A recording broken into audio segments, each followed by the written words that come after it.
Hi friends, welcome to Raji vlogs. இன்றைக்கி நாங்கள் எங்கே கிளம்பிட்டோன்னா சென்னையில் இருக்க ஃபினிக்ஸ் மாலுக்கு தான் போயிருந்தோம். ஃபர்ஸ்ட் டைம் போகிறோம். இது வரைக்கும் எங்கேயுமே கூப்பிட்டு போனது கிடையாது. எங்கேயுமேனா மாலுக்கு கூப்பிட்டு போக சொல்லி நாங்கள் சென்னை வந்து இப்போ தான் 1 இயர் தான் ஆகுது. ஸோ எங்களுக்கும் எந்த பிளேஸும் அவ்வளோவா தெரியாது. சரி, ஓகே, நெட்டில் சர்ச் பண்ணி பார்த்தா இந்த மால் நல்லா இருந்துச்சு. நாங்கள் எக்ஸ்பெக்ட் பண்ணதை விட ரொம்பவே நல்லா இருந்துச்சு. அவ்வளோ பெருசாக செமையாக இருந்துச்சு. கிட்ஸுக்கு தான் நிறைய கேம் இருந்துச்சுங்க, நிறைய இருந்துச்சு. என்ன கொஞ்சம் காஸ்ட்டு தான் எக்ஸ்பென்சிவாக இருந்துச்சு கேம்ஸுக்கு. மற்றபடி மால் எல்லாம் செம்மையாக இருந்துச்சு. செம்ம நீட்டாக, செம்ம ஷாப்பிங்கெல்லாம் செம்மையாக இருந்துச்சு. எல்லா ஷாப்பிங்கும் இருந்துச்சு.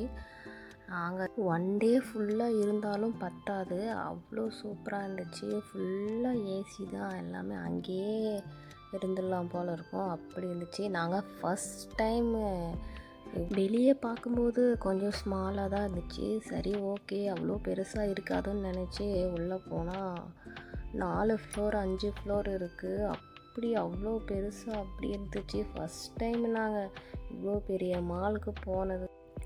சென்னையில் இருக்கிறவங்க யாரெல்லாம் இந்த மாலுக்கு போயிருக்கீங்கன்னு சொல்லுங்கள் கமெண்ட்டில், நானும் பார்க்குறேன்.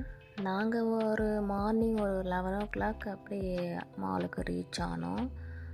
அந்த டைமில் யாரும் இல்லை, அவ்வளோவா இல்லை, ஃப்ரீயாக தான் இருந்துச்சு. மாலே ஃப்ரீயாக தான் இருந்துச்சு. அந்த முக்கியமாக அந்த கேம் சென்டருக்குள்ளே நாங்கள் தான் ஃபஸ்ட்டு போனோமே, யாருமே வரல. அதுக்கப்புறம் நாங்கள் ஒரு ஈவினிங் ஒரு 4 o'clock அப்படி கிளம்பிட்டோம். அந்த டைமுக்கு தான் எல்லாம் வரவே ஸ்டார்ட் பண்ணாங்க. ஈவினிங் டைமில் தான் இன்னும் அதிகமாக க்ரௌடு வந்தாங்க. மால் ஃபுல்லாக ரவுண்ட்ஸ் போயிட்டு எங்களுக்கு எல்லாருக்கும் பசியே எடுத்துச்சு. அப்புறம் ஃபுட்டெல்லாம் எதுவும் இல்லைங்க, ஒன்லி ஜங்க் ஃபுட் ஷாப் மட்டும்தான் இருந்துச்சு. சரி, ஓகே, அதே பர்கரு கேஎஃப்சி எல்லாம் ஆர்டர் பண்ணி எல்லாம் ஃபேமிலியாக சாப்பிட்டு முடிச்சுட்டு அவ்வளோதான் கிளம்பி வந்தாச்சு. சரி, okay friends, today mini vlog அவ்வளோதான். நெக்ஸ்ட் ஒரு மினி விளாகில் பார்க்கலாம். லைக் பண்ணுங்கள், ஷேர் பண்ணுங்கள், கமெண்ட் பண்ணுங்கள், சப்ஸ்கிரைப் பண்ணுங்கள்.